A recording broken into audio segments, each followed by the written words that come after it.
takutnya selesainya lebih malam ya. Jadi malam hari ini kita akan membahas dua topik ya. Yang pertama adalah sepsis, yang kedua adalah pneumonia, faringitis, dan bronkitis.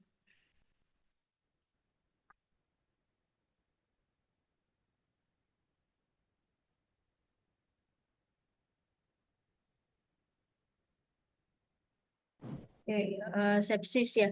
Jadi sebelum kita membahas lebih dalam apa itu sepsis, kemudian bagaimana penata laksanaannya, maka sebenarnya sepsis itu merupakan perjalanan dari suatu infeksi awalnya ya. Jadi diawali oleh bakteremia, kemudian muncullah tanda SIRS, yaitu sehingga pasien mengalami infeksi gitu ya. Kemudian apabila infeksinya tidak tertangani dengan baik, misalnya sebagai contoh pemilihan antimikroba yang tidak adekuat, kemudian adanya progresivitas dari infeksinya yang disebabkan oleh komorbid atau komplikasi yang dialami pasien gitu ya, dan kondisi ataupun faktor-faktor lainnya bisa mengarah pada kondisi sepsis ya. Kemudian pada guideline sebelumnya memang severe sepsis ini ada ya, tapi yang terbaru pada guideline sepsis 3 ini sudah tidak ada, tapi langsung pada shock sepsis ya. Shock sepsis kemudian berlanjut ke MODS ya, multi organ dysfunction syndrome. Apa yang dimaksud dengan bakteremia? Bakteremia ini adanya bakteri pada sirkulasi sistemik yang mana bakteri yang masuk ke dalam tubuh host bisa mengakibatkan suatu kondisi infeksi, tapi juga bisa tidak gitu ya. Tergantung pada sistem imun dan seberapa banyak bakteri yang akan berkembang biak di dalam tubuh host gitu ya. Apabila sel imun, sistem imun tubuh host ini tidak mampu melakukan fagositosis dan lain sebagainya, ya baik itu alami maupun dapatan, maka akan muncul suatu respon inflamasi ya, suatu respon inflamasi yang ditandai dengan SIRS ya, Systemic Inflammatory Response Syndrome, yang mana tandanya adalah suhunya lebih dari 38 atau kurang dari 36, kemudian nadi lebih dari 90 kali per menit, respiratory rate-nya lebih dari 20 kali per menit, atau leukositnya ya, baik itu lebih dari 12.000 atau kurang dari 4.000. Atau juga bisa dilihat dari bandnya yang tidak matur gitu ya, sebanyak lebih dari 10%. Kemudian sepsis gitu ya. Kalau sepsis suatu kondisi SIRS yang diketahui memang ada atau terdokumentasi source infeksinya di mana, yang berakibat pada disfungsi organ ya. Yang mana disfungsi organ ini disebabkan oleh disregulasi respon dari hostnya yang ditandai dengan adanya nilai SOFA maupun SOFA score ya, yaitu lebih dari 2 poin ya. Disfungsi organnya yang paling banyak memang hipotensi dan hiperlaktatemia. Nanti kita akan bahas ada berapa jenis disfungsi organ ya. Kemudian kalau shock sepsis ini sudah suatu kondisi sepsis dengan persisten hipotensi ya. Jadi hipotensinya sudah persisten meskipun sudah mendapatkan resusitasi cairan gitu ya. Jadi kalau sepsis ini salah satu terapinya adalah resusitasi cairan. Tapi kalau sudah mendapatkan resusitasi cairan tapi masih persisten hipotensi dengan MAP kurang dari 65, maka kondisi yang dialami pasien adalah shock sepsis ya.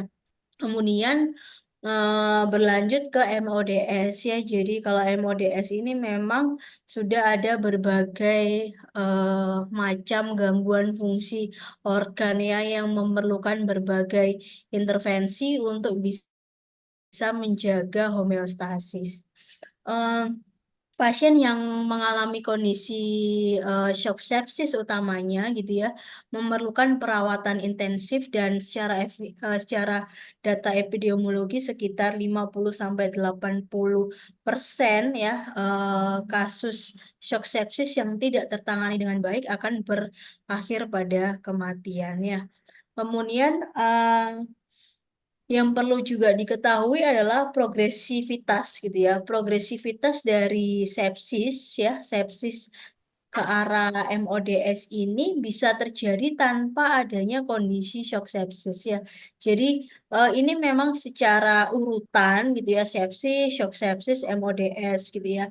Tapi bisa juga kondisi ini dari sepsis langsung MODS dalam waktu yang cukup singkat ya. Jadi dalam waktu kira-kira ya hitungan jam gitu ya ketika tidak tertangani dengan baik. Oleh karena itu berdasarkan guideline, kalau mungkin ada teman-teman yang udah baca, penanganan sepsis ini diberikan yaitu dalam waktu 1 jam setelah diagnosa sepsisnya tegak ya. Ini adalah guideline yang dulu ya, sepsis 2. Jadi yang mana kalau dulu masih ada sepsis, severe sepsis, sama shock sepsis ya. Yang saat ini kondisi ini termasuk kondisi infeksi saja gitu ya. Ada 2 tanda SIRS gitu ya. Ada source infeksinya. Itu adalah infeksi ya. Kemudian kalau sepsis ini ada tanda KISOFA maupun SOFA score lebih dari 2, tapi kalau shock sepsis ini ada kondisi hipotensi dan hiperlaktatemia yang mana kondisi hipotensinya persisten gitu ya meskipun telah mendapatkan resusitasi cairan sehingga memerlukan vasopresor.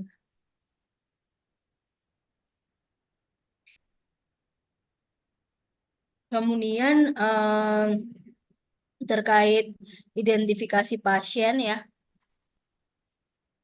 Pasien dengan suspek infeksi, kemudian dilihat nilai kisofanya, kalau lebih dari 2 ya, kisofa adalah dari respiratory rate, kemudian GCS-nya maupun systolic blood pressure-nya gitu ya.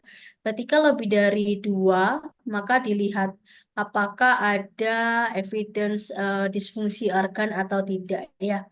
Jadi dilihatnya dari mana? Dilihatnya dari SOFA score-nya ya, dari sini. Dari respirasinya, kemudian dari neurologinya gitu ya, kemudian dari kardiovaskularnya ya, kemudian dari ginjal, dari hepar ya, maupun dari hematologinya ya. Karena dulu aku langsung ya, aku nggak bisa fokus nanti. Ya, Assalamualaikum. jadi dilihat dari SOFA score ini ya. Kalau misalnya memang ada lebih dari 2, maka kondisi ini dinyatakan sebagai kondisi sepsis ya. Kemudian sudah mendapatkan resusitasi cairan gitu ya. Kemudian masih memerlukan vasopresor untuk menjaga nilai MAP lebih dari 65. Kemudian juga dari serum laktatnya masih 2 gitu ya. Maka kondisi ini yang dinyatakan sebagai kondisi shock sepsis. Kemudian KISOFA ya dari respiratory rate lebih dari 22, GCS kurang dari 15 ya. Kalau GCS itu kan 456 gitu ya. Di total 15. Jadi kalau kurang dari 15 maka ada gangguan mental gitu ya. Kemudian dari sistoliknya juga kurang dari 100 mmHg ya. Kemudian dinyatakan positif ketika minimal memenuhi 2 kriteria. Sedangkan ini adalah SOFA score ya. Kalau SOFA score, eh, jadi ada skor 0 sampai 4 gitu ya. Dari beberapa sistem, baik respirasi, koagulasi, kemudian hepar ya. kardiovaskular, CNS-nya maupun dari renalnya ya. Dilihat dari kalau respirasi maka melihat parameter PaO2, FiO2-nya ya. Nilainya berapa. Kemudian koagulasi dilihatnya dari platelet ya. Normalnya platelet itu 150 sampai 450 ya, sehingga kalau nilainya 1 sampai 4 ya semakin kecil gitu ya.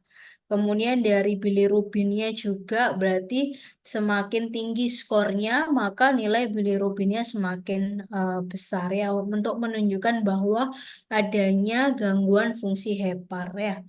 Kemudian kalau dari kardiovaskularnya dilihatnya dari MAP ya. Normalnya MAP lebih dari 70, sehingga kalau sudah masuk ke sini ini MAP kurang dari 70, kemudian dilihat juga dari sistoliknya ya, sehingga memerlukan vasopresor.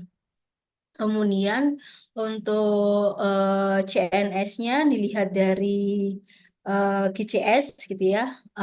Normalnya ada 15, berarti semakin besar skornya maka semakin kecil nilai GCS-nya. Sedangkan untuk renalnya maka yang dilihat adalah serum kreatinin dan urin output ya. Dari serum kreatinin ini kalian bisa menghitung EGFR-nya ya menggunakan Cockcroft and Gault ya. Ya, ini sama seperti tadi. Kemudian juga bisa dilihat dari NEWS ya, National Early Warning Score ya, yang sebelah kanan ini. Maka dilihat untuk mengetahui bahwa urgensi penanganan gitu ya. Semakin besar nilai NEWS-nya, maka memerlukan eh, penanganan yang lebih cepat ya, urgent, lebih lebih cepat atau memerlukan perawatan intensif gitu ya. Lihat dari resikonya seperti apa. Kemudian selain itu juga ada beberapa screening tool gitu ya untuk assessment pasien masuk dalam kondisi sepsis atau tidak ya, yang mana diawali dengan apakah ada faktor resiko ya, faktor resiko dari sepsis, baik itu usia, kemudian gangguan imunitas, kemudian sebelumnya dari riwayat trauma, kemudian pembedahan gitu ya, ada invasif prosedur atau tidak, kemudian ada riwayat penggunaan IVDU, broken skin atau tidak ya. Kemudian kalau misalkan memang iya, maka dilihat sumber infeksinya ya, kira-kira yang mana, dari respirasi kah, dari otak ataupun urin, surgical dan lain sebagainya ya. Kalau misalkan iya, maka dilihat beberapa tanda ini ya. Ini adalah kalau kita lihat tanda-tanda dari adanya nilai SOFA score ya, beberapa dari sistolik, heart rate ya, respiratory rate-nya, kemudian nilai laktatnya, kemudian juga ada apakah sebelumnya pasien menjalani kemoterapi gitu ya. Kemudian kalau misalkan iya, maka harus diberikan sepsis 6 gitu ya. Nanti kita akan bahas. Kemudian kalau misalkan tidak, maka dilihat lagi ya, dilakukan reassess lagi terkait beberapa parameter. Kemudian kalau misalnya ternyata masih memenuhi gitu ya, maka perlu dilakukan pemeriksaan ulang ya, misalnya pengambilan darah untuk dilakukan kultur gitu ya, ataupun dilakukan diagnosa banding ya oleh klinisi, apakah ini memang sebenarnya ke arah sepsis atau mungkin kalau kita lihat dari beberapa nilai parameter nadi gitu ya, kemudian sistolik, kemudian respiratory rate ya, ada kemungkinan ini juga bisa mengarah ke gangguan jantung ya. Jadi apa perlu adanya reassess lagi gitu ya untuk menentukan bahwa ini adalah sepsis atau bukan. Kemudian kalau kita lihat pada gambar ini ya, jadi eh, merupakan bagian gitu ya. Jadi tidak selalu pasien dengan kondisi SIRS gitu ya, itu adalah merupakan infeksi gitu ya, merupakan infeksi atau merupakan yang sampai ke arah MODS gitu ya, tapi juga bisa pankreatitis, trauma, kemudian luka bakar, hemorrhage gitu ya. Jadi tidak selalu. Jadi bukan berarti kalau SIRS itu pasti infeksi, tidak gitu ya. Maka kita perlu klinisi akan melihat source infeksinya di mana, apakah ada sumber infeksinya atau tidak, atau dari manifest lain misalnya kalau ternyata misalnya dugaannya adalah ke arah pneumonia gitu ya, maka apakah memang pasien ini batuk gitu ya, kemudian keluar dahaknya bagaimana ya, jadi ada eh, manifestasi klinis lain yang selain SIRS yang perlu dilihat untuk mengetahui bahwa ini adalah infeksi atau tidak ya. Kemudian pasien dengan kondisi infeksi ya ada kemungkinan mengarah ke kondisi sepsis atau ke arah shock ya. Kemudian juga kalau pasien dengan kondisi hipotensi, ARDS, MODS belum tentu juga semuanya adalah shock sepsis gitu ya. Tidak selalu semuanya shock sepsis atau diawali dengan infeksi, tapi juga ada kemungkinan ini sumber awalnya adalah gangguan fungsi jantung misalkan ya, dan lain sebagainya. Kemudian etiologinya ya, kalau kita lihat dari etiologinya, jadi patogenesis dari sepsis itu multifaktorial gitu ya, yang mana diawali dengan karakteristik pasien ya, predisposisi pasien itu sendiri terhadap adanya suatu kondisi infeksi ya. Jadi apa saja faktornya bisa dilihat dari usia gitu ya. Apakah ini adalah pediatri, geriatri gitu ya usianya. Kemudian juga bisa dilihat dari kondisi sebelumnya gitu ya, riwayatnya, riwayat baik itu mungkin riwayat pengobatan, riwayat penyakit ya. Apakah pasien ini memiliki gagal jantung, diabetes, kemudian COPD ya, sirosis, kemudian ketergantungan alkohol, kemudian seperti end-stage renal disease ya, dan kondisi imunokompromis lainnya seperti pasien dengan HIV dan neoplasma misalnya ya. Kemudian ada juga beberapa literatur yang mengatakan terkait gender ya. Jadi secara evidence diketahui bahwa laki-laki ini memiliki apa ya, eh, keterkaitan insiden lebih tinggi gitu ya ke arah sepsis dibanding perempuan. Tapi karena karena juga banyak faktor yang lain gitu ya yang ke arah sepsis, maka gender itu apa menjadi disingkirkan gitu ya, tidak, bukan bukan merupakan faktor resiko yang utama gitu ya, jadi karena ya lebih utama yang seperti ini gitu ya, riwayatnya, usianya, karena berhubungan dengan perubahan farmakokinetik farmakodinamiknya gitu ya, kemudian juga dari site infeksinya di mana ataupun jenis bakteri yang menginfeksi. Kemudian terkait site infeksi ya dan patogen, utamanya infeksi yang mengarah pada kondisi sepsis. Yang pertama adalah dari saluran pernafasan ya, sekitar 21-68%, diikuti dari gastro 14-22%, dan terakhir adalah saluran kemih ya 14-18%. Untuk patogennya eh, gram positif dan gram negatif ini hampir sama, yang paling sedikit memang dari jamur. Kemudian untuk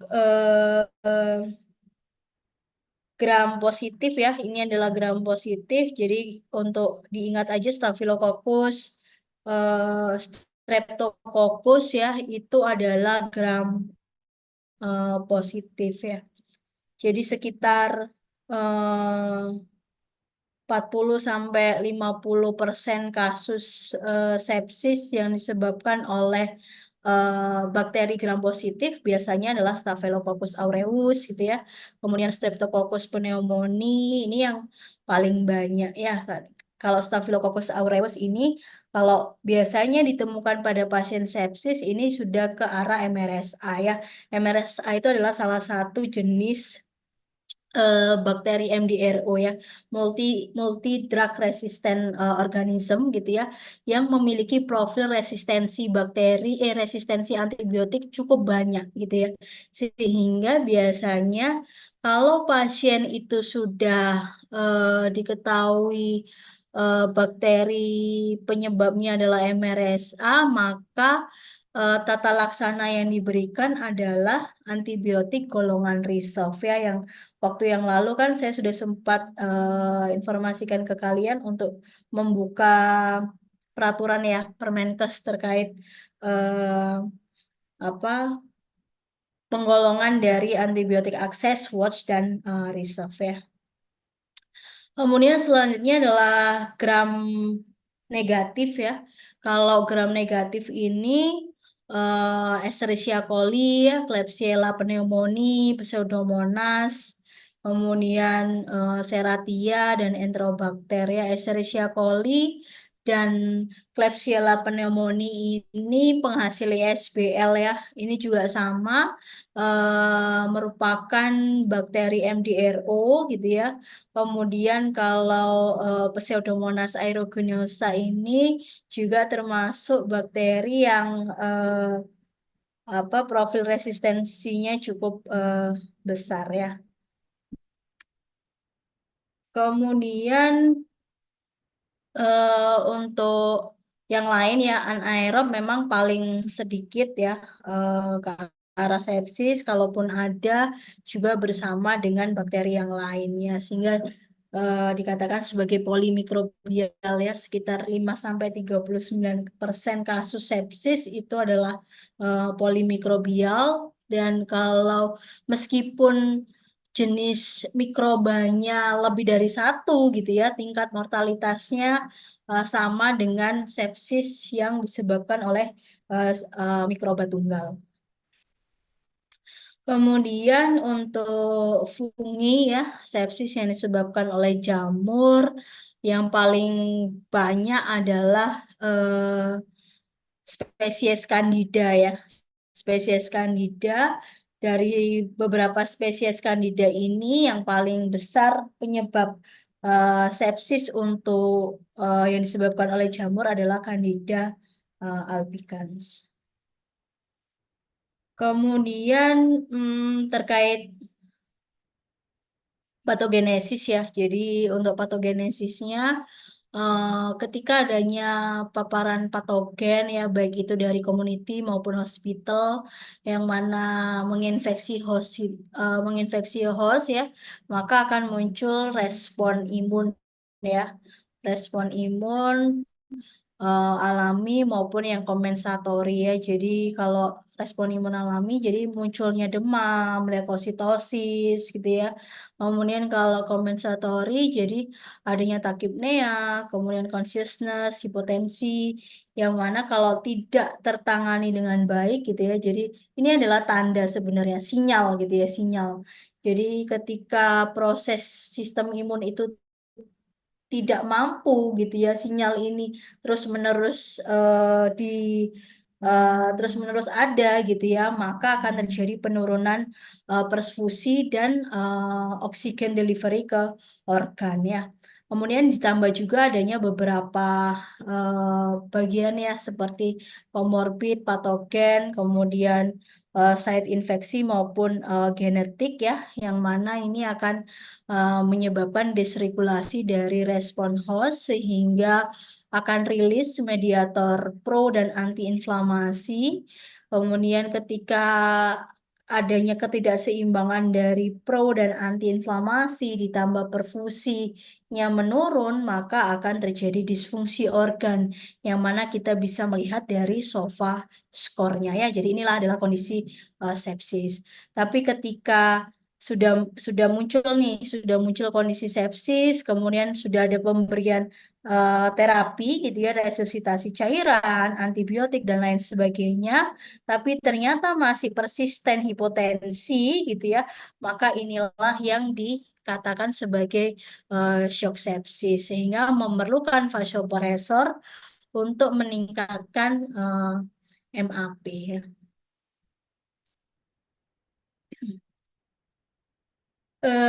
Kemudian untuk ini ya, jadi eh, perkembangan gitu ya, perkembangan dari sepsis itu kan kompleks ya, banyak banyak faktor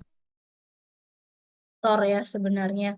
Jadi pada ini kita bisa melihat bahwa infeksi yang disebabkan oleh patogen ya, tubuh itu akan mengaktifasi endotel ya, sel endotel, makrofag maupun sistem koagulasi untuk men-trigger pengeluaran mediator inflamasi ya.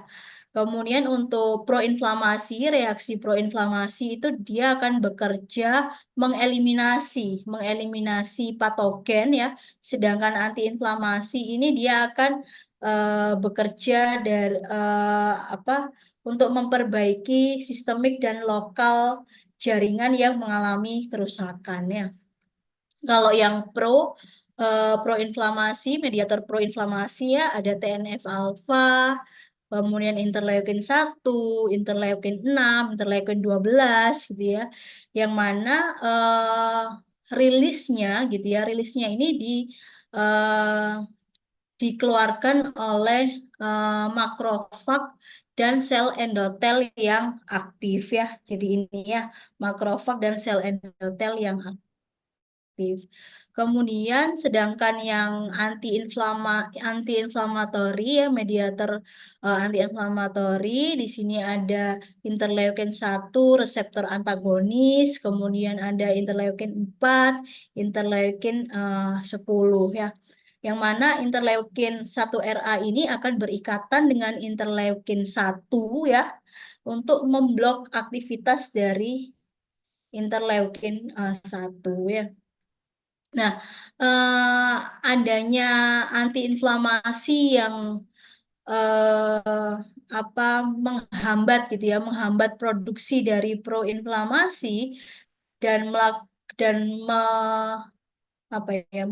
down regulate gitu ya, mengganggu regulasi dari sel inflamasi ini ya. Jadi adanya ketidakseimbangan ini tadi gitu ya, baik pro dan anti inflamasi, maka eh, akan menyebabkan loss of homeostasis ya. Homeostasisnya akan terganggu gitu ya, sehingga akan berdampak pada disfungsi organ ya. Jadi ini ya, jadi seharusnya balance ya, pro dan anti inflamasi ya.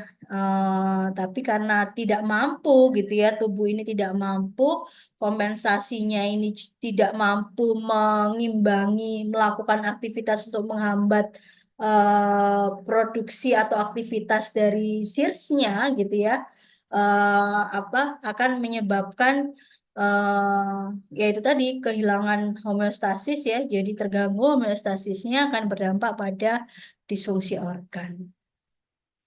Kemudian koagulasi ya salah satu tadi dari mekanisme atau patogenesis sepsis, salah satunya ada koagulasi ya, aktivasi koagulasi di sana.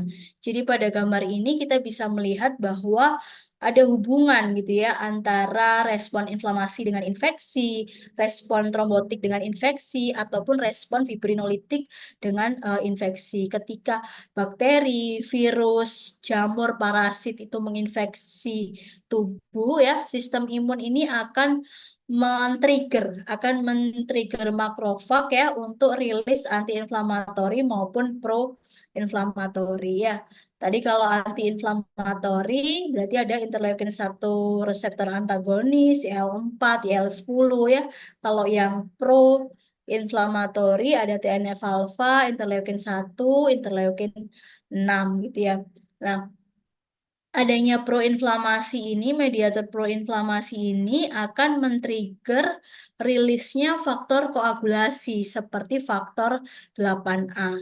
Nah, faktor 8A ini nanti yang akan berperan gitu ya, berperan pengubahan pengubahan faktor 10 menjadi faktor 10A.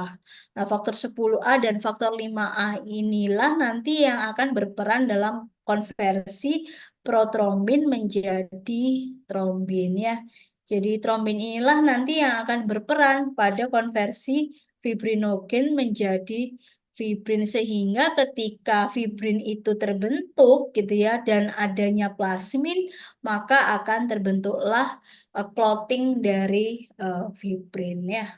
Jadi akan terjadi sumbatan ya, yang mana nanti salah satu komplikasinya adalah di IC ya. Kemudian manifestasi klinis ya kalau dilihat antara early sepsis maupun late sepsis hampir sama saja sebenarnya gitu ya. Yang biasanya yang dilihat adalah dari SOFA score-nya ya, SOFA score, kemudian apa dari tekanan darah, nadi gitu ya, kemudian RR ini, kemudian suhu ini yang juga parameter SIRS itu juga harus dilihat ditambah dengan dilengkapi dengan parameter dari SIRS-nya ya terkait misalnya contohnya pulmonary edema misalnya ya atau myocardial depression atau gastrointestinal hemorrhage ini sebagai tambahan ya ada kemungkinan eh, manifestasi ini terjadi karena memang source infeksinya adalah pada organ tersebut misalnya seperti itu.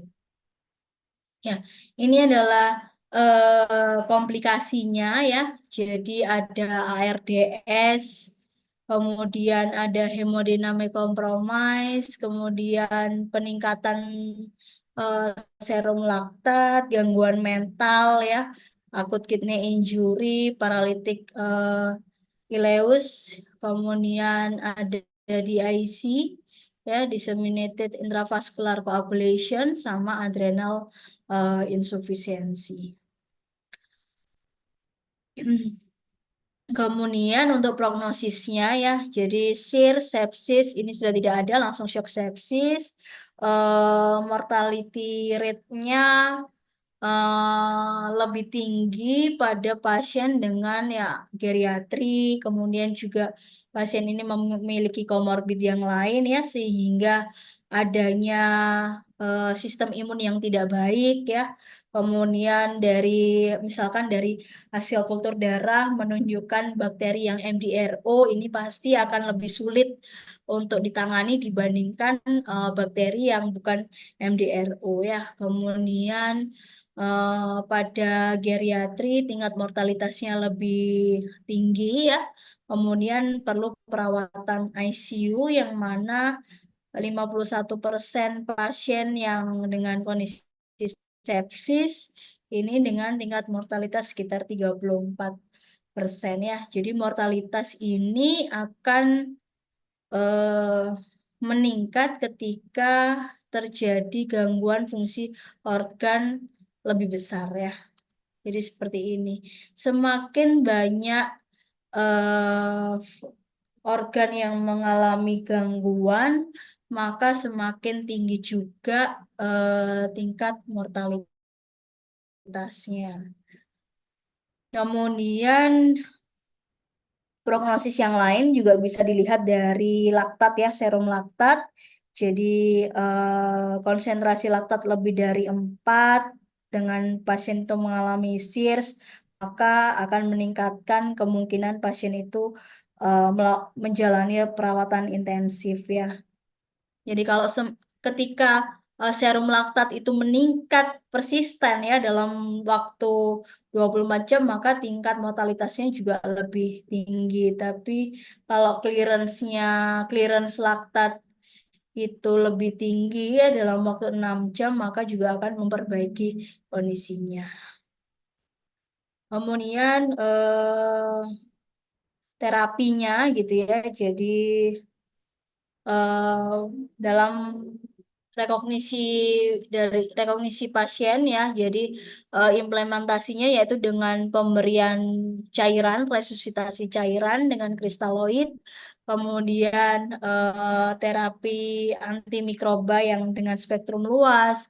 Kemudian kalau memang memerlukan vasopresor, kemudian ketika sudah menggunakan vasopresor pun tapi MAP tidak naik, maka eh, perlu adanya pemberian kortikosteroid, kemudian kontrol glukosa sekitar 140 sampai 180, dan beberapa terapi tambahan lainnya seperti misalnya pemberian produk darah, kemudian sedasi, analgesik, neuromuskular blokade, renal replacement terapi ya, kemudian DVT profilaksis dengan heparin, kemudian stress ulcer profilaksis dengan H2 blocker atau PPI, maupun juga adanya pemberian parenteral nutrition ya.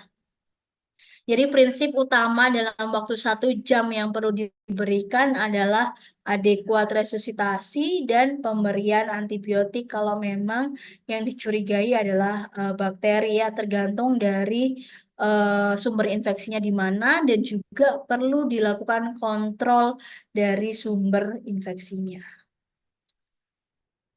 Kemudian prinsipnya ya, kalau kita di sini sama seperti yang tadi saya jelaskan bahwa utamanya adalah resusitasi dengan cairan kristaloid, kemudian pemberian antibiotik ya, spektrum luas ya.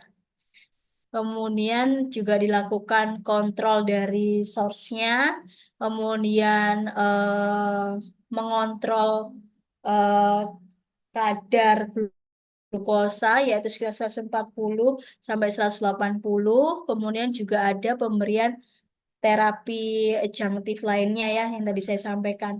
Anal analgesik, sedasi, kemudian VTE profilaksis, stress ulcer profilaksis maupun nutrisi.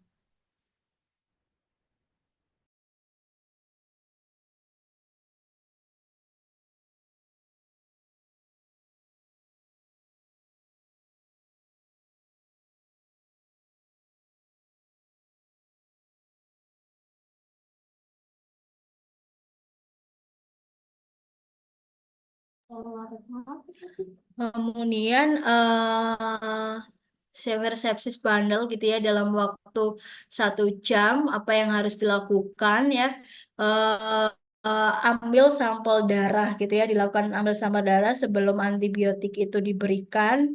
Kemudian juga diukur berapa serum laktatnya, kemudian tadi yang ambil sampel darah, kemudian pemberian antibiotik spektrum luas, kemudian diberikan cairan kristaloid ya 30 ml per kilogram berat badan. Kemudian kalau memang belum bisa mencapai MAP 65, maka perlu adanya pemberian vasopresor. Jadi kalau sudah vasopresor, maka kondisi ini adalah kondisi shock sepsis. Kemudian rekomendasi ya lainnya ini sama seperti tadi ya, ini hanya untuk melihat eh, level ya, level dari rekomendasinya ya.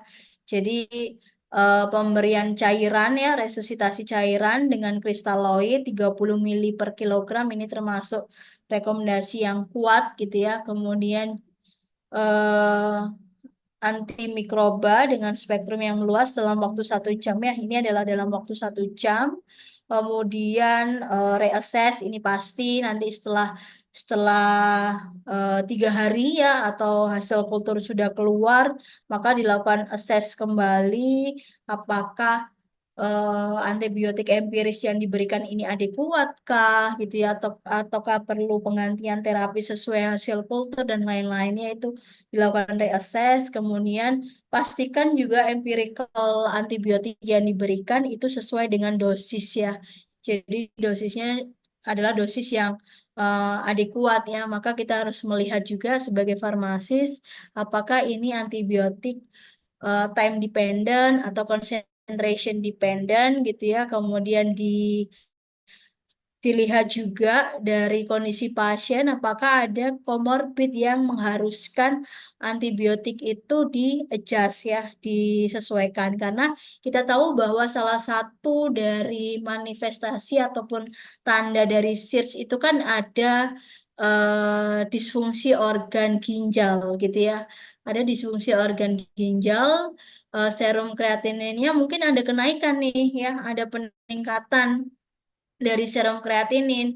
Nah, kita harus melihat apakah ini AKI gitu ya, karena memang ada kondisi sepsis, ataukah pasien ini sudah sebenarnya adalah CKD gitu ya. Kalau memang pasien ini CKD, maka kita perlu melihat apakah antibiotik yang diberikan ini perlu penyesuaian dosis atau tidak. Tapi kalau ini adalah disfungsi organ karena sepsisnya dan merupakan AKI, maka tidak perlu adjustment dosis ya. Jadi itu yang perlu kita lakukan.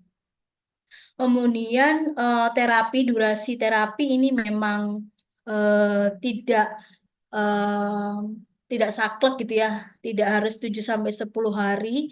Jadi memang tergantung juga. Yang penting adalah tidak terlalu panjang ya, tidak terlalu panjang. Ketika memang dalam waktu yang singkat itu sudah ada perbaikan gitu ya, kemudian eh, masih memerlukan antibiotik dan bisa di-switch ke oral, maka itu bisa dilakukan. Jadi durasi terapi ini memang tidak tidak wajib gitu ya. Maksudnya tidak wajib harus sekian sampai sekian. Tapi kalau dari farmasis ada juga namanya ASO ya, Automatic Stop Order, yang mana ketika tidak ada informasi tertentu terkait reassess ya ataupun data lain yang mengharuskan pasien ini masih diberikan antibiotik, maka eh, akan dilakukan penghentian secara otomatis, yaitu ketika sudah diberikan sekitar 5 sampai 7 hari ya. Jadi tapi pada hari keempat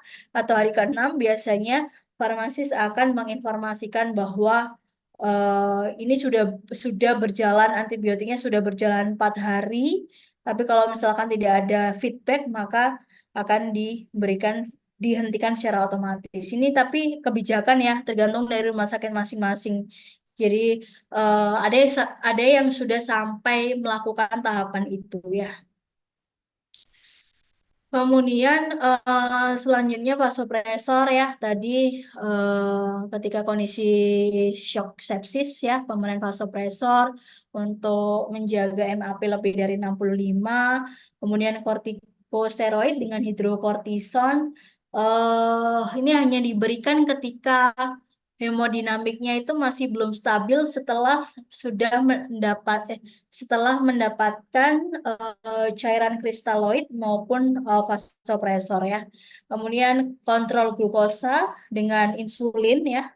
Kemudian profilaksis DVT atau VTE dengan LMWH ya. Kemudian stress ulcer profilaksis itu dengan A2 blocker atau UPI. Kemudian eh, goalnya apa gitu ya? Goalnya adalah dari central venous pressure-nya sekitar 8-12, MAP-nya lebih dari 65, urine output-nya adalah 0,5 ml per kilogram per jam. Baik, selanjutnya adalah saturasi oksigen lebih dari 70. Jadi minimal dalam waktu 6 jam ini yang harus dilakukan dan harus sudah mencapai target ya. Kemudian pilihan antimikrobanya tergantung dari site ya atau sumber infeksinya, patogen penyebabnya apa, kemungkinan kalau misalnya itu adalah empirical ya. Kemudian apakah sepsisnya itu diawali oleh infeksi community atau yang nosokomial ya. Kemudian status imun pasien, kemudian peta medan kuman, riwayat pasien, baik riwayat pengobatan maupun riwayat penyakit, kemudian efek samping, dan yang terakhir adalah biaya. Kemudian role yang ada 6 ya, ada 6 right role ya. Jadi tepat pasien dilihat dari SOFA, KISOFA, suspek infeksinya ya, sumber infeksinya di mana, diberikan dalam waktu 1 jam, kemudian targetnya ini harus benar ya, jadi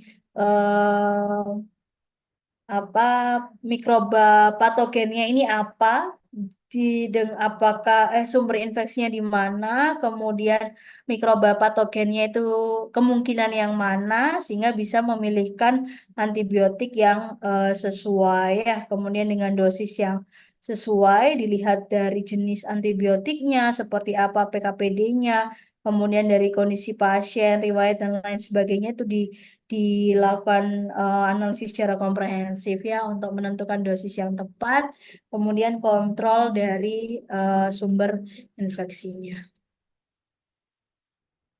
Kemudian secara evidence ketahui bahwa memang ya pasien yang mendapatkan delay antibiotik dengan yang mendapatkan antibiotik tepat waktu itu memiliki tingkat mortalitas yang cukup berbeda signifikan ya.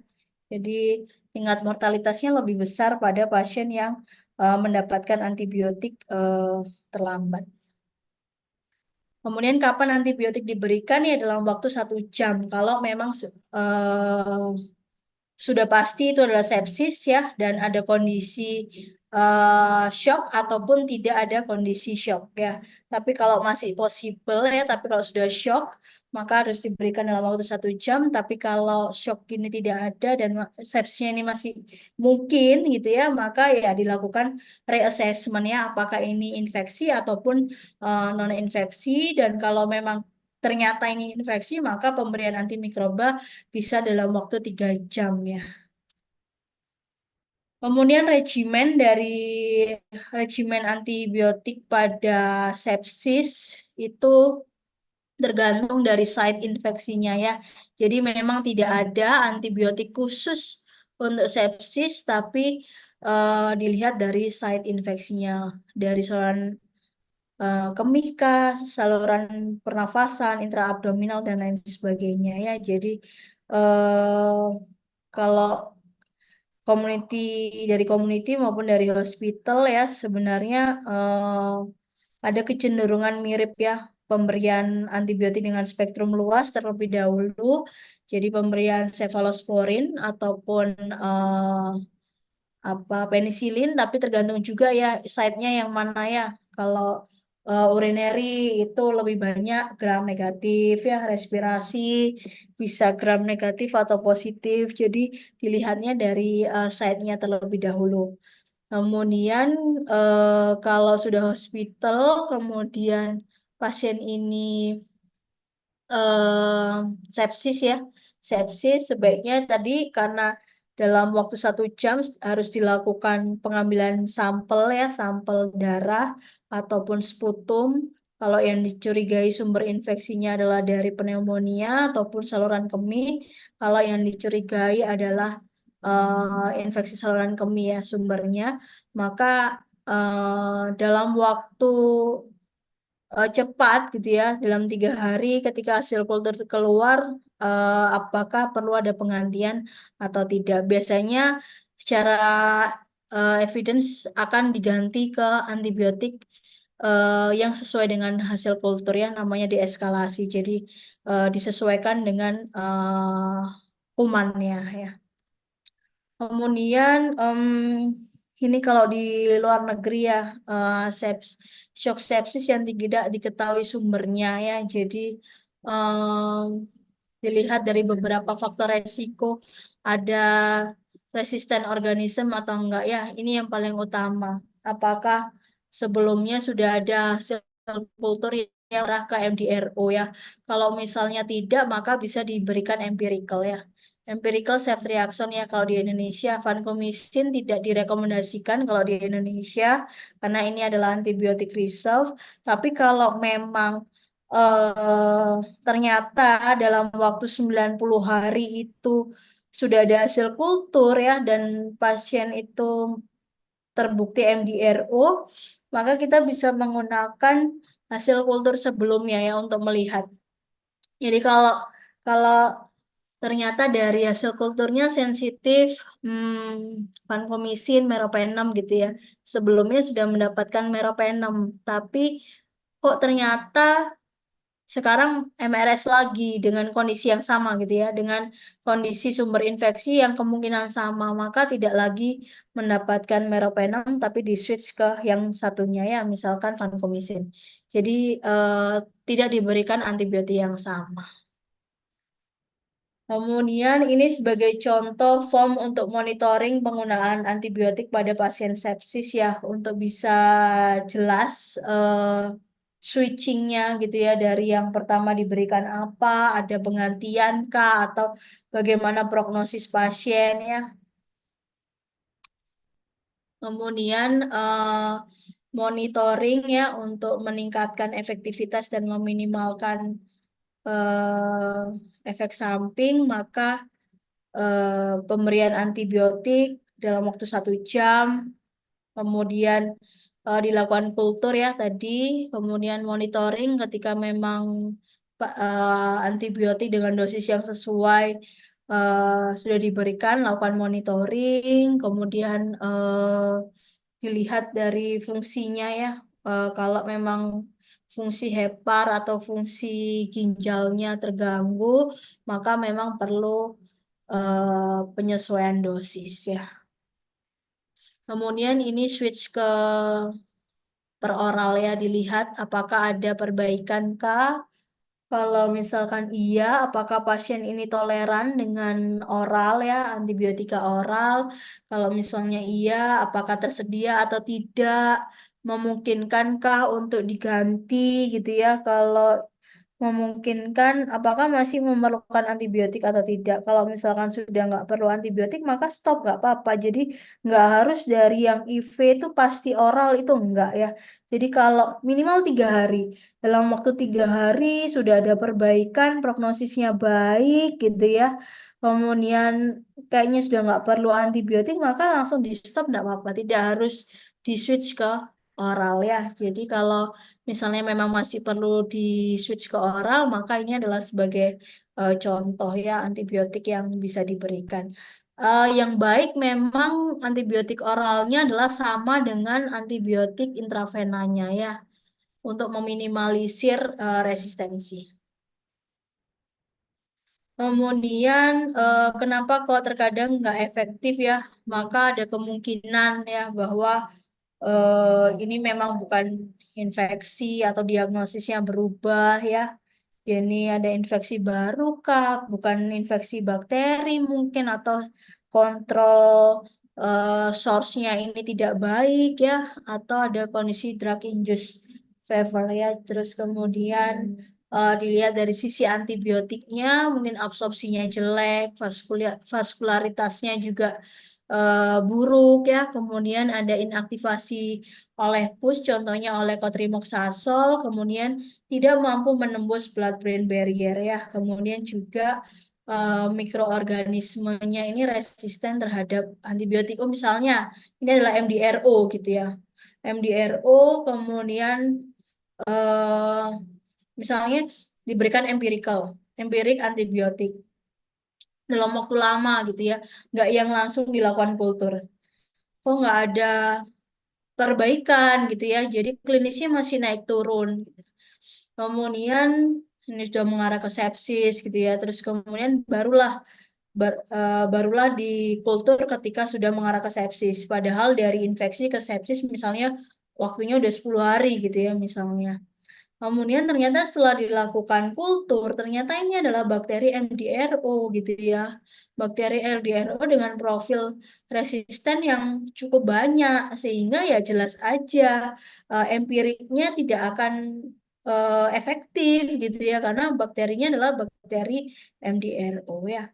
Kemudian dosisnya mungkin yang tidak adekuat ya, ketika penyesuaian dosis time dependent, penyesuaian dosisnya misalnya eh waktunya yang dikurangi ya, frekuensinya dikurangi, atau yang concentration dependent, maka dosisnya yang diturunkan ya, misalnya seperti itu. Atau durasinya udah terlalu lama ya. Kalau yang rute pemberian yang tidak sesuai ini cukup jarang sebenarnya ya, karena pasti akan terlihat bahwa di awal dengan kondisi yang memerlukan efek lebih cepat, maka memang dipilih yang intravena gitu ya. Kemudian ketika memang kondisi sudah stabil dan masih memerlukan antibiotik, maka bisa di-switch ke peroral.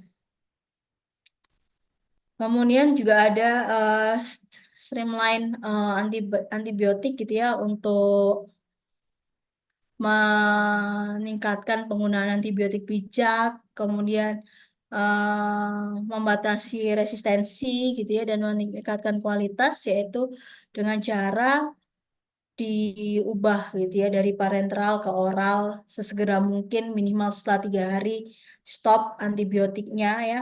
Eh, Kalau memang bukan disebabkan oleh bakteri gitu ya, atau juga di switch ke antibiotik sesuai dengan hasil kultur. Ini prinsip dari pengubahan IV ke oral ya. Eh, Obatnya sama dengan AUC yang sama, ini yang memang yang paling baik ya. Kemudian obatnya sama dengan AUC yang lebih rendah. Yang penting adalah masih di atas MIC, nggak ada masalah ya. Kalau meskipun bioavailabilitasnya rendah gitu ya, tapi masih di atas MIC, lebih dipilih ya dibandingkan yang ini. Obatnya berbeda dengan bioavailabilitas yang baik ya, karena golongannya berbeda. Takutnya misalnya dengan ceftazidime gitu ya, misalnya eh, pasiennya udah mendapatkan ceftazidime karena Pseudomonas aeruginosa. Terus pada saat switch gitu ya, switch terapi, tidak dilihat hasil kulturnya, tapi dilihat langsung, oh iya ya, kalau Cefta nih bagus, yang paling bagus bioavailabilitasnya adalah Cipro gitu ya. Farmasisnya merekomendasikan Cipro.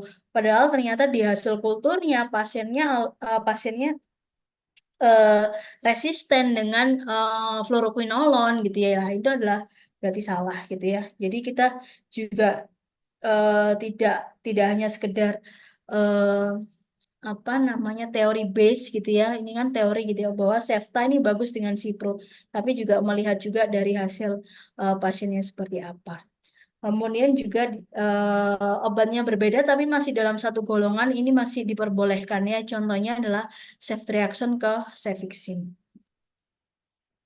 Kemudian hemodynamic support ya, tadi sudah saya bahas penggunaan vasopresor, kortikosteroid, kemudian kontrol glukosa dengan insulin untuk menjaga eh, kadar glukosa darah 140 sampai 180.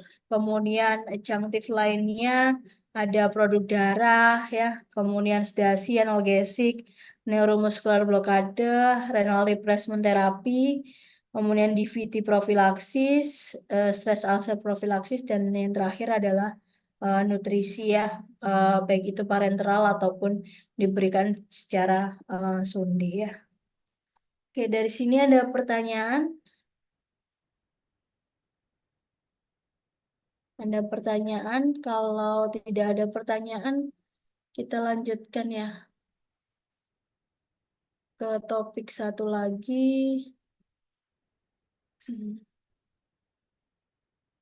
yaitu yang pneumonia.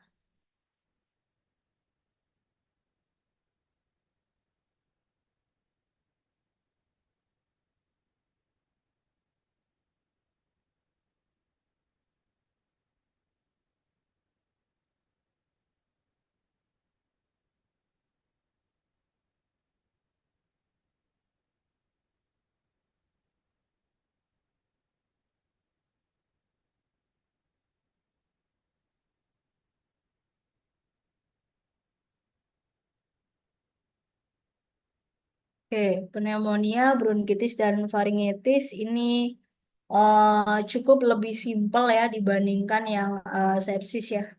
Jadi pneumonia merupakan inflamasi yang terjadi pada parenkim paru ya. Jadi alveoli ya biasanya munculnya di alveoli ya. Dan ini merupakan tadi kan di pada topik sepsis kan kita tahu bahwa penyebab infeksi paling banyak yang ke arah sepsis yaitu infeksi saluran pernafasan ya. Utamanya adalah pneumonia yang mana di awal kondisi pneumonia ini diawali dengan konsolidasi ya. Apa itu konsolidasi? Konsolidasi itu adalah proses patologik ya, proses patologik yang eh, terjadi di mana alveoli itu ya, alveoli ini penuh dengan campuran eksudat inflamasi, bakteri maupun leukosit ya. Kemudian kalau definisi dari PDPI ya hampir sama ya, sama lah. Pneumonia didefinisikan sebagai inflamasi pada paru yang disebabkan oleh mikroorganisme, tidak hanya bakteri tapi juga virus, fungi maupun parasit. Kecuali kalau pneumonianya ini disebabkan oleh Mycobacterium tuberculosis ya, ini sudah masuk ke arah tuberkulosis ya, bahasan tuberkulosis. Kemudian kalau yang inflamasi paru disebabkan oleh non-mikroorganisme, baik itu bahan kimia, radiasi, aspirasi dari senyawa toksik maupun obat, ini disebutnya sebagai pneumonitis ya. Secara epidemiologi kasusnya cukup banyak gitu ya, yang mana sebagian besar perlu banyak yang perlu penanganan rawat jalannya cukup dengan rawat jalan, kalaupun eh, dilakukan rawat inap gitu ya, biasanya termasuk kasus yang resiko rendah ya. Kemudian untuk penyebabnya bisa atipikal maupun tipikal. Kalau yang atipikal itu disebabkan oleh patogen yang cukup jarang ya. Ini adalah contohnya patogen yang cukup jarang. Kalaupun virus yang paling banyak ya adenovirus ya, influenza dan lain sebagainya. Kemudian klasifikasi ya, jadi ada banyak. Kalau dia dari kondisi klinis maupun epidemiologi ada yang CAP, HAP ini paling banyak ya. CAP, HAP atau VAP ini aspirasi ini disebut juga sebagai VAP. Kemudian ataupun pneumonia pada pasien imunokompromis ya. Tapi kalau dari bakteri penyebabnya bisa tipikal, bisa atipikal, bisa virus maupun jamur ya. Kemudian kalau yang predileksi ya, jadi dari site-nya itu ada yang lobaris ya, pneumonia lobaris itu infeksi bakteri akut pada sebagian lobus atau seluruh lobus atau bahkan dua lobus dari satu atau dua paru ya. Ini satu ataupun dua paru. Tapi kalau bronkopneumoni itu adalah infeksi pada bronkiolus terminal yang meluas ke alveolia yang tadi. Jadi paling banyak itu kasusnya adalah bronkopneumonia. Dan ini akan eh, ketika penanganannya tidak dilakukan segera akan terjadi konsolidasi merata pada area paru ya. Kemudian yang ketiga adalah interstitial pneumonia, infeksi yang ditandai oleh pembentukan jaringan parut ya, jadi mengalami fibrosis secara progresif yang mana jaringan parut itu akan berada pada sekitar alveoli. Kemudian dulunya gitu ya, dulunya bakteri penyebab pneumonia itu paling banyak adalah gram positif ya. Terus kemudian, tapi semakin ke sini itu sudah ada pergeseran ya ke arah bakteri gram negatif. Yang paling besar adalah Klebsiella pneumoniae. Kemudian patogenesisnya eh, karena adanya mikroba gitu ya, yang mikroba yang masuk ke dalam sel host melalui beberapa rute, baik itu secara langsung melalui inhalasi ataupun aspirasi dari orofaringel, eh, isi dari orofaringel sendiri gitu ya, ataupun juga hematogenus dari paparan maupun dari site infeksinya itu secara hematogen ya dari melalui darah.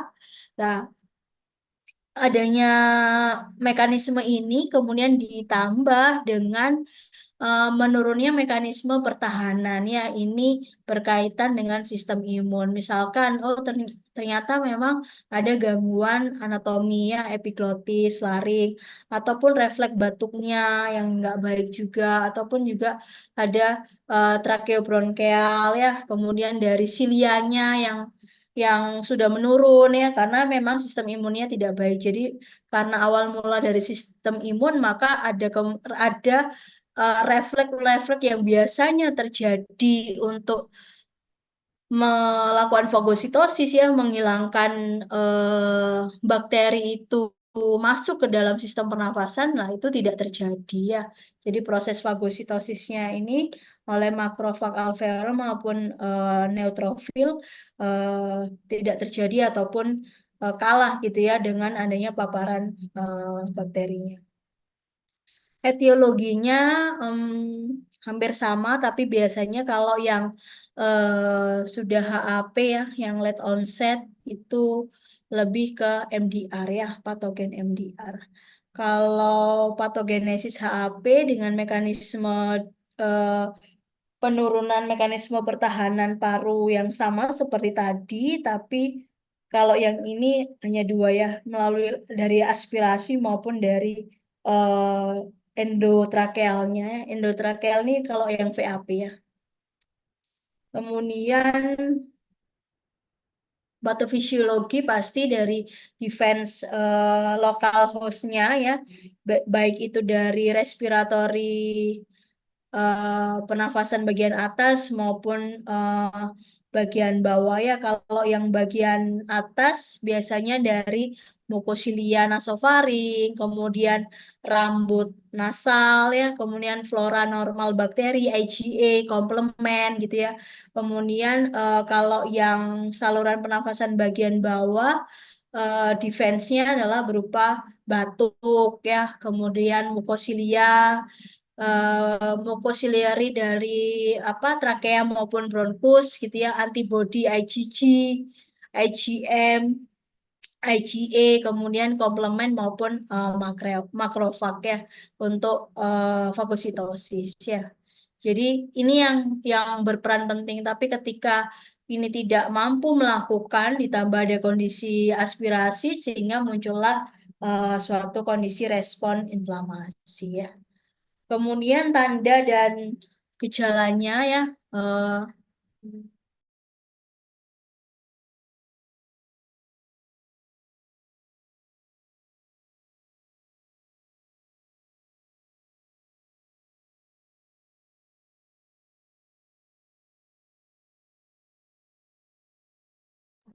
kemudian manifestasi klinik ya dari tanda maupun gejala, jadi demam gitu ya, kemudian dyspnea, kemudian batuk yang produktif ya, ada sputum yang berwarna atau hemoptosis gitu ya, kemudian nyeri dada, itu, kemudian dibuktikan juga klinisi akan melakukan eh, pemeriksaan fisik terlebih dahulu, kemudian akan dilanjutkan dengan pemeriksaan radiografi untuk melihat apakah ada infiltrat ya, ataupun juga dari laboratorium ya untuk melihat apakah ini memang leukositosis ya atau leukopenia, kemudian ditambah juga dari BGA maupun saturasi oksigennya. Atau juga bisa dilihat dari oximetri ya, jadi berapa saturasi oksigennya. Kemudian untuk CAP ya, CAP ini terjadinya di komunitas ataupun Ketika pasien menjalani rawat inap dan muncul tanda infeksi yang mengarah ke CAP ini dalam waktu 48 jam ya. Kemudian ya kalau CAP 80% rawat jalan gitu ya. Kemudian bisa diatasi di rumah ya. Risk factor-nya adalah ya sama seperti yang tadi ya. Usianya, terus kemudian ada beberapa komorbid ataupun apa faktor resiko seperti merokok atau penggunaan alkohol ya. Patogennya bisa virus, bakteri, mau baik itu gram positif maupun gram negatif ya paling banyak memang semakin ke sini ya gram negatif ya. Kemudian ini pembagian saja gitu ya. Kalau dari ambulatory, hospitalized yang non ICU maupun yang ICU gitu ya. Tapi pada prinsipnya kalau kita bicara tentang empirical CAP pasti sama gitu ya. Kalau yang untuk empirisnya, tapi kalau udah untuk definitif ya tergantung dari masing-masing hasil kultur ya. Guideline dari CAP maka perlu dilakukan kultur gitu ya, diambil spesimen di awal sebelum empirical diberikan, baik itu kultur sputum maupun kultur darah ya. Kemudian kalau pasien rawat jalan maka pemberiannya adalah monoterapi makrolida. Kemudian pemeriksaan prokalsitonin atau pemberian kortikosteroid memang tidak direkomendasikan gitu ya. Terus kemudian kalau standar empirisnya untuk yang rawat inap ya, pasien rawat inap dengan CAP menggunakan beta laktam atau macrolide ya atau fluoroquinolone ya. Dan tidak perlu dilakukan pemeriksaan ulang ya untuk radiografinya. Biasanya cukup di awal, kemudian dilihat dari manifestasi klinis selanjutnya ya untuk melihat efektivitasnya. Kemudian untuk HAP atau VAP ya, jadi HAP ini karena didapatnya di rumah sakit biasanya merupakan suatu nosokomial ya, atau kalau yang VAP disebabkan oleh penggunaan ventilator ya. Jadi biasanya kalau pasien-pasien yang dirawat di ICU ya, itu adalah kemungkinan VAP yang paling banyak.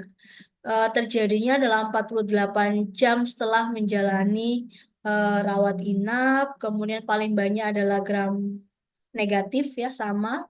Kemudian eh, jadi ini ya 86% kasus pneumonia nosokomial menggunakan ventilator ya. Mortalitasnya cukup besar untuk kasus yang VAP karena biasanya kondisi pasien tidak baik gitu ya. Jadi tidak baik tidak hanya dari segi VAP-nya tapi juga komorbid yang lainnya ya. Ada beberapa komplikasi yang terjadi. Kemudian ini sama ya seperti yang tadi HAP definisinya ataupun yang VAP ya. Kalau VAP berarti kaitannya dengan penggunaan intubasi. Kemudian goal terapinya eliminasi simptom ya, kemudian meminimalkan komplikasi dan menurunkan mortalitas ya. Kemudian selain itu juga penggunaan antimikroba atau antibiotik gitu ya. Jadi tidak direkomendasikan dalam waktu yang cukup lama karena ada kemungkinan ketika antibiotik itu digunakan dalam waktu yang cukup lama, sedangkan kondisi si pasien sudah baik, maka akan berdampak pada flora normal ya, sehingga bisa mengarah pada secondary infection ya, seperti apa colitis ya, Clostridium difficile diare. Jadi bisa mengarah ke kondisi colitis. Kemudian standar regimen ya untuk yang pasien rawat jalan ya, penggunaan dari makrolida ataupun penisilin ya ataupun penggunaan monoterapi fluoroquinolone, tapi fluoroquinolone tidak direkomendasikan untuk anak-anak ataupun ibu hamil ya. Kalau risk factor MRSA, kalau misalnya oh ada risk factor MRSA gitu ya, yaitu ketika memang pasien itu sebelumnya eh, menjalani rawat inap dengan hasil kulturnya juga MRSA ataupun Pseudomonas aeruginosa ya, terus kemudian dan sudah mendapatkan antibiotik parenteral ya, itu berarti ada risk factor gitu ya, ada risk factor MRSA. Kemudian ini sama ya, kalau yang outpatient penggunaan makrolida atau beta-lactam ataupun fluoroquinolone, tapi kalau yang inpatient yang rawat inap sama saja sebenarnya ya, tapi biasanya tidak makrolida, tapi lebih dipilih beta-lactam ataupun fluoroquinolone yang diberikan secara parenteral ya. Kemudian kalau ini untuk anak-anak, kalau anak-anak dihindari fluoroquinolone ya. Ini dosisnya, kemudian ini dari beberapa eh, guideline ya dari IDSA maupun yang lainnya. Kemudian untuk kalau kita lihat baik early onset maupun late onset gitu ya, early onset lebih pada pemberian antibiotik dengan spektrum yang lebih luas gitu ya. Ceftriaxone, fluoroquinolone, ampicillin sulbactam gitu ya. Tapi kalau yang late onset sebagian besar ini meropenem, imipenem ya, piperazolin tazobactam, kemudian ada amikacin, gentamicin. Ini biasanya sudah berdasarkan dari hasil kultur ya. Karena memang kalau late onset pasti kondisinya itu sudah progresnya sudah tidak baik gitu ya. Progresnya sangat cepat sehingga harus diberikan antibiotik yang sesuai hasil kultur. Ini sama seperti tadi. Ini kalau yang di guideline Indonesia ya, kalau kita lihat. Jadi nanti kalau misalnya ada ujian ya, waktu ujian dosis tidak akan keluar di ujian, jadi nggak perlu dihafalkan dosisnya, tapi dipahami prinsipnya gitu ya. Kalau kalau rawat jalan gitu ya, pasien rawat jalan misalnya, kemudian contohnya misalkan, oh pasien rawat jalan pneumonia, berarti kan empirical ya, nggak mungkin pemberian apa definitif gitu ya. Berarti antara beta lactam, makrolida ataupun fluoroquinolone kalau berdasarkan guideline. Karena apa? Kita harus tahu bahwa pneumonia ini disebabkan oleh bakteri apa? Gram negatif kan paling banyak. Kemudian antara tiga antibiotik itu memang sama-sama spektrumnya luas gitu ya. Untuk menentukan pada satu jawaban mana yang paling tepat gitu ya. Nah, itu biasanya dipengaruhi dengan kondisi pasien ya. Misalnya nih pasiennya alergi ya. Kemudian pasiennya ada kondisi CKD misalkan. Berarti kalaupun kalau misalnya dia alergi penisilin ya, alergi penisilin, terus kemudian ada riwayat penyakitnya CKD. Berarti kalau CKD pemberian fluoroquinolone kan harus harus dilakukan penyesuaian dosis ya. Berarti kalau seperti itu maka lebih dipilih yang misalnya golongan cefalosporin ya, pemilihan yang cefalosporin. Jadi ataupun yang makrolida ya. Jadi itu yang perlu perlu kalian ketahui gitu ya. Jadi pada prinsipnya adalah awalnya adalah golongan beta lactam, makrolida ataupun yang fluoroquinolone. Nanti kita lihat tergantung dari kondisi pasien mana yang kalau alergi pasti meskipun dia first line tetap ya nggak bisa diberikan gitu ya. Ataupun ada kondisi komorbid yang menyebabkan antibiotik yang first line itu nggak bisa diberikan ya. Kemudian kalau rawat inap non ICU fluoroquinolone ya, ini udah pasti ya fluoroquinolone, levofloxacin, kemudian atau moxin yang generasi yang lebih baik gitu ya, ataupun beta lactam ditambah makrolida. Kalau yang intensif ya bisa diberikan beta lactam, ceftriaxone, kemudian ditambah makrolida ataupun fluoroquinolone. Jadi ada kombinasi di sini ya. Tapi kalau pseudomonas ya, kalau pseudomonas maka eh, yang diberikan adalah eh, ini ya reserve ya, antibiotik reserve, atau kalaupun empiris yang digunakan adalah ceftazidime ya. Kalau ini harus berdasarkan hasil kultur. Tapi kalau misalnya nih, oh pasiennya ada faktor resiko infeksi Pseudomonas karena sebelumnya rawat inap ada hasil Pseudomonas aeruginosa juga gitu ya. Maka kalau yang sekarang empiricalnya bisa diberikan ceftazidime ya. Kalau MRSA, maka pilihannya adalah vancomycin atau linezolid. Tapi ini harus sudah berdasarkan hasil kultur ya. Ini pada prinsipnya sama seperti infeksi ya. Pada umumnya minimal antibiotik diberi empiris diberikan 48 sampai 72 jam, kemudian baru bisa dilakukan penilaian apakah perlu diganti atau perlu pemeriksaan lanjutan ya. Ini sama.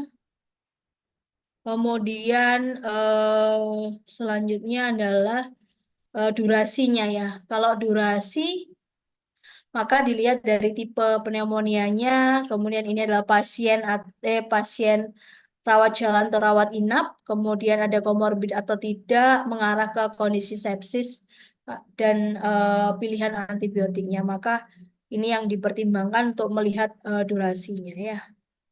Nah, kalau CAP minimal 5 hari ya. Ini biasanya cukup 5 hari saja. Kemudian kalau dirawat inap ya, kalau sudah ada hasil kultur maka dilihat yang empirisnya itu masih sensitif atau tidak. Kalau masih sensitif bisa dilanjutkan sampai 7 hari, tapi kalau tidak sensitif maka diganti ke antibiotik yang sesuai. Maksimal total antibiotik yang diberikan adalah 2 minggu ya.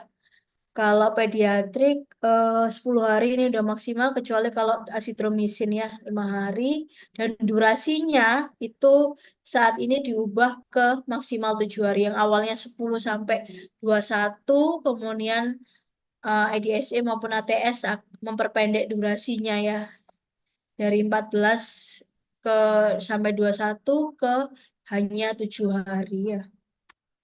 Kemudian prinsip pengubahan dari parenteral ke oral ya sama seperti yang tadi kita bahas. Kalau misalkan sudah tidak ada indikasi antibiotik parenteral, kalau tidak ada gangguan absorpsi gastrointestinal, kemudian kalau pasiennya udah nggak demam ya, kemudian manifestasi klinisnya udah membaik, leukositnya sudah membaik, maka bisa diganti ke oral ya dengan prinsip sekuensial, switch over atau step down ya. Jadi ini sekuensial, eh, switch over ataupun step down. Jadi kalau sekuensial ini yang sama ya, antibiotiknya sama, tapi kalau yang switch over ini yang dengan apa AUC-nya sama, bioavailabilitasnya sama, tapi kalau step down ini bioavailabilitasnya lebih rendah tapi masih di atas MIC. Kemudian yang kedua kita akan membahas tentang bronkitis ya. Bronkitis itu eh, penyakit inflamasi, yang terjadi pada membran bronkus gitu ya, dengan beberapa manifestasi klinis seperti batuk, terus kemudian produksi sputumnya banyak, kemudian dyspnea ya, terus kemudian biasanya ini merupakan penyakit yang self-limiting disease gitu ya, yang akan membaik dalam waktu 10 sampai 14 hari. Faktor predisposisinya ya, jadi ada kongesti pada hidung gitu ya, jadi penyempitan saluran hidung gitu ya, jadi ada gangguan anatomik ya, itu salah satu faktor predisposisinya. Jadi ada gangguan secara anatomi dari nasalnya, kemudian apakah sebelumnya memang ada riwayat rinitis, sinusitis, tonsilitis, kemudian sistem imun yang abnormal, kemudian ada beberapa komorbid, kemudian pasiennya memang merokok misalnya gitu ya. Terus kemudian tergantung dari mikroflora mikroflora yang ada di saluran pernafasan ataupun dari misalnya kelembapannya gitu ya, suhunya ya itu memang perlu di menjadi faktor predisposisi dari kondisi bronkitis. Kemudian etiologinya infeksi pasti disebabkan oleh mikroba gitu ya. Kalau non infeksi berarti bisa juga alergen, senyawa toksik ya, kemudian faktor fisik ya pada membran mukus ataupun gabungan. Kemudian gejalanya ya batuk, mudah lelah, kemudian wheezing, kemudian nafasnya itu semacam apa bunyi gitu ya. Kemudian nafasnya pendek, ada nyeri dada gitu ya, nyeri dada pada saat batuk ataupun nafas dalam, kemudian pasiennya juga demam, terus kemudian sakit tenggorokan ataupun apa raninus gitu ya, jadi berair ya biasanya. Ini adalah beberapa simptom dari bronkitis. Sebagian besar bronkitis disebabkan oleh virus ya. Jadi 65-90% disebabkan oleh virus sehingga tidak perlu adanya pemberian antibiotik. Kalaupun disebabkan oleh eh, bakteri ya, biasanya bakteri yang menginfeksi adalah ini Streptococcus ya, Streptococcus, Klebsiella. Jadi variasi antara gram positif maupun gram negatif. Nah, kalau bronkitis akut itu disebabkan oleh virus biasanya ya. Jadi nggak perlu ada pemberian antibiotik ya. Ini dilihat kalau batuk kurang dari 3 minggu ada sputum, ada konsolidasi nggak, ada obstruksi pernafasan nggak, demam, respiratory heart rate-nya meningkat nggak. Kalau iya, ada kemungkinan ini sebenarnya pneumonia ataupun asma dan lain-lain. Tapi kalau tidak, maka apakah ini terdokumentasi pertusis atau tidak? Kalau iya, terapinya ya pertusis ya. Tapi kalau tidak, ini adalah akut bronkitis. Kalau akut bronkitis, maka bukan antibiotik ya, tapi pemberian cukup antipiretik ya, analgesik, antitusif ya. Jadi hanya untuk meredakan gejalanya saja. Jadi suportif ya, terapinya adalah terapi suportif. Antibiotik tidak direkomendasikan ya.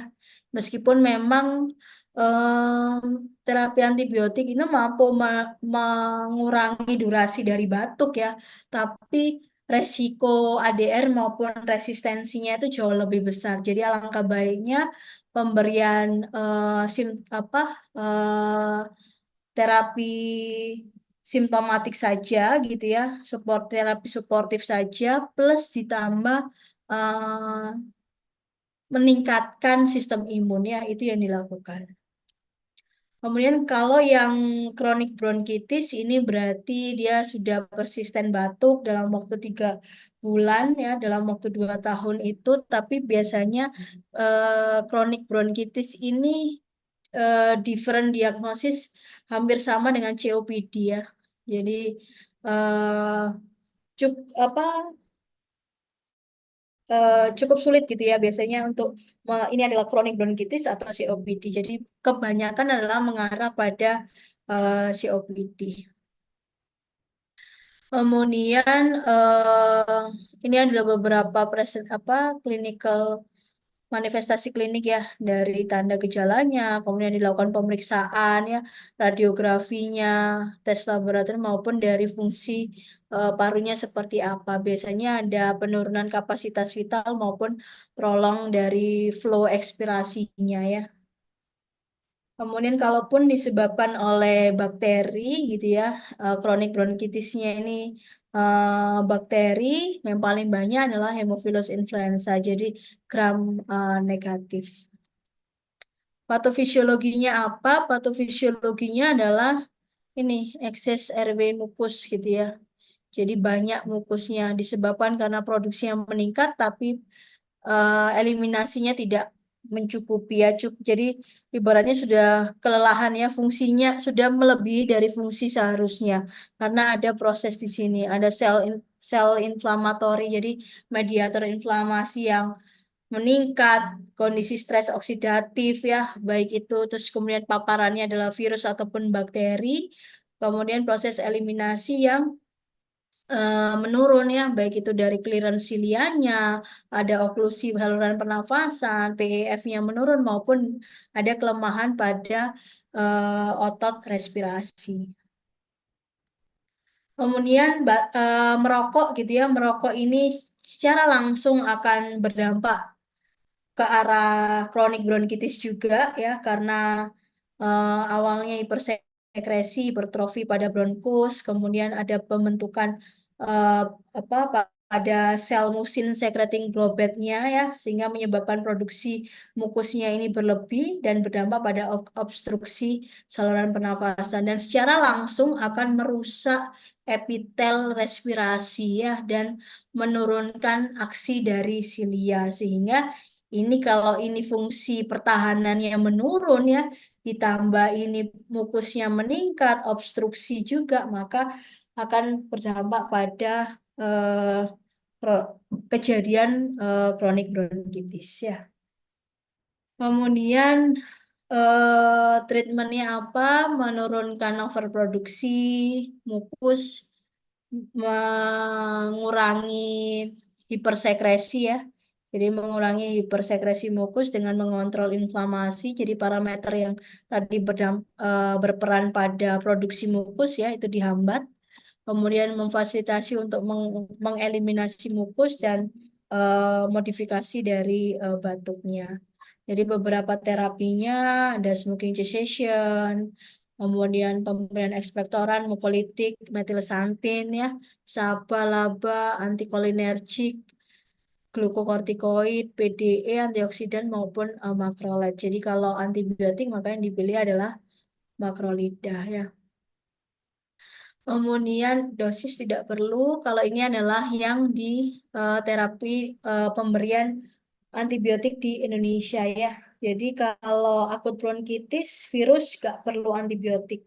Tapi kalau kronik bronkitis dan itu adalah disebabkan oleh bakteri, maka kalau di guideline luar makrolida ya biasanya. Tapi kalau di Indonesia yang dipilih adalah hampir sama seperti pneumonia ya, pemberian beta laktam, quinolone gitu ya. Kemudian kalau komplikasi ataupun yang kronik bronkitis dengan bakteri sama ya, quinolone ya yang direkomendasikan. Jadi beta laktam ataupun quinolone ya. Yang terakhir adalah faringitis. Faringitis ini adalah infeksi akut pada orofaring atau nasofaring ya, biasanya terjadi pada anak-anak, kalaupun paling banyak adalah virus ya. Tapi kalaupun disebabkan oleh bakteri, paling banyak adalah GABHS ya, Streptococcus pyogenes ya. Ini yang disebut sebagai strep throat ya. Kemudian paling banyak virus kalau bakteri GABHS yang paling besar. Kemudian patofisiologinya jadi ada asimptomatik faringeal gitu ya yang kan bawa organisme atau mikroba itu untuk mengganggu imunitas. Jadi kaitannya memang selalu dengan imunitas dari hostnya sehingga bakteri itu ya bisa masuk ke orofaring atau bakteri yang pada orofaring akan bermigrasi dan menyebabkan kondisi infeksi ya. Tanda dan gejalanya ya nyeri telan ya biasanya nyeri telan faringitis nyeri telan kemudian demam eh, pusing mual muntah gitu ya kemudian farmakologik terapinya pemberian beta laktam ya penisilin amoksisilin kalau alergi maka bisa diberikan cefalosporin generasi 1 karena GABHS itu gram positif, maka kalau cefalosporin yang dipilih adalah generasi 1 atau generasi 2 ya. Yang paling baik adalah generasi 1 atau diberikan klindamisin, asitromisin, klaritromisin ya. Di itu yang diberikan ya. Jadi golongan macrolide ya. Kalau first line-nya adalah penisilin ya. First line-nya adalah penisilin, tapi kalau pasien itu alergi ya, maka pilihannya antara eritromisin, asitromisin atau cefalosporin generasi 1. Levofloxacin evidence-nya cukup efektivitasnya lebih rendah dibandingkan keduanya ini ya. Jadi kalau ternyata ada clue selanjutnya nih, pasiennya alergi penisilin. Nah, kemudian kalau ternyata misalnya pasiennya itu sudah mendapatkan apa makrolida tapi tidak membaik, maka bisa mendapatkan cefalosporin generasi 1 ya. Kalau ini yang failed ya. Jadi kalau yang gagal bisa diberikan clindamycin. Ini sebenarnya sama gitu ya. Jadi kalau kalau pasiennya sudah mendapatkan penisilin tapi dia gagal gitu ya, maka bisa diganti ke makrolida ataupun cefalosporin generasi 1. Tapi kalau alergi ya berarti antara makrolida atau cefalosporin generasi 1. Tapi kalau parenteral gitu ya, parenteral perlu ini rawat inap perlu parenteral benzatin penisilin G ini memang eh, sudah tidak ada gitu ya agennya. Jadi kalaupun diperlukan berarti pilihannya adalah pada golongan penisilin terlebih dahulu, yaitu bisa diberikan ampicillin sulbactam atau cefuroxim gitu ya, yang merupakan cefalosporin generasi 2 yang memiliki aktivitas cukup baik juga pada gram positif dibandingkan ceftriaxone ya. Ini itu jadi untuk dosis nggak perlu dihafalkan ya, cukup kalian pahami suatu kondisi infeksinya ini disebabkan oleh bakteri apa, kemudian pilihan terapinya kan ada banyak, kemudian dilihat kasusnya, ada alergi kah, ada penyesuaian dosis atau yang apa, sehingga kalian bisa mendapatkan satu pilihan terapi yang sesuai ya. Kemudian suportif terapi, analgesik, antipiretik, kemudian kumur ya dengan larutan garam, kemudian juga pelega tenggorokan ya. Oke, dari sini ada pertanyaan? Ada pertanyaan atau tidak untuk dua kasus ini ya? Untuk yang kelas hari Senin dikarenakan seharusnya besok jadwal tutorialnya ya, tapi karena ada pergantian sehingga nanti mungkin kita atur ya, kita atur jadwal. Jadi untuk kelas Senin jadwal tutor kasus sepsis sepsis pneumonianya dengan saya ya. Nanti kita atur waktunya. Kalau yang kelas hari Jumat sesuai dengan jadwal masing-masing ya. Oke, dari sini ada pertanyaan.